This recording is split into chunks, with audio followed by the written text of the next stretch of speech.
Number three is not understanding your candidate. This is huge. This is our role. Like literally, we need to understand who we're marketing to. So we need to understand our candidate. And there are many ways to doing this. One of my favorite ways is to develop and maintain a candidate persona. So you can start really broad and then get specific. For example, maybe you have an engineer persona that's very global and broad.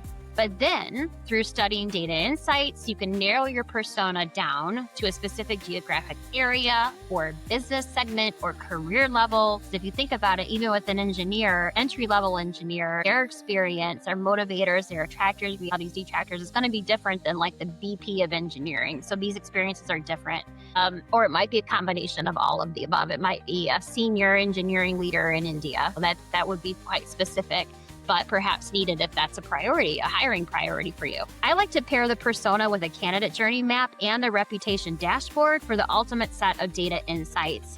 So I'll give you kind of an example of a use case of a persona because they're not easy. They're not necessarily like easy to create, but if you think about effort versus impact, high impact, definitely high impact. So once you know your EVP pillars for a persona. And I love how Vicki said, she said proof points. That's great. So once you know that through data of the engineer persona, I then would use that information to form interview questions for our Baxter engineers to ask them to draw out stories that amplify that EVP. So let's say, for example, learning and development is a top EVP for our engineers.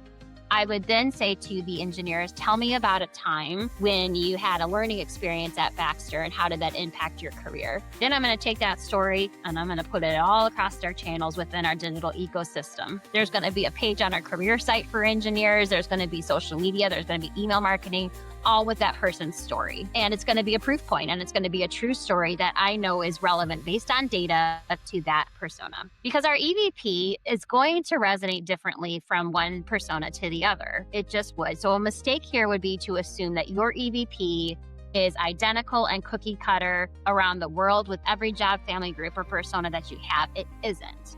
So if you think of your EVP as being made up of pillars, and the pillars are like a piano chord, so you need to know which notes to play louder than others. So what pillar do you amplify over others based on what you know about the persona? Like Vicki said, proof points.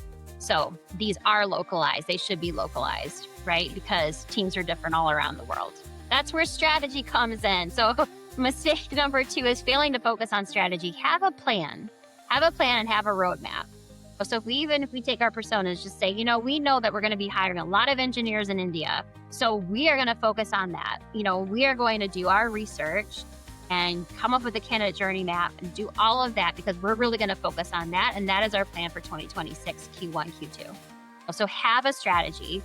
It's tempting to just execute tasks and jump into tactics fast before you've established your strategy, especially if you get real excited like I do. But don't do this. Strategy first, execution second. Otherwise, without a strategy, it can lead to wasted time, confusion, poor use of resources, erosion of trust, and burnout, and so much more.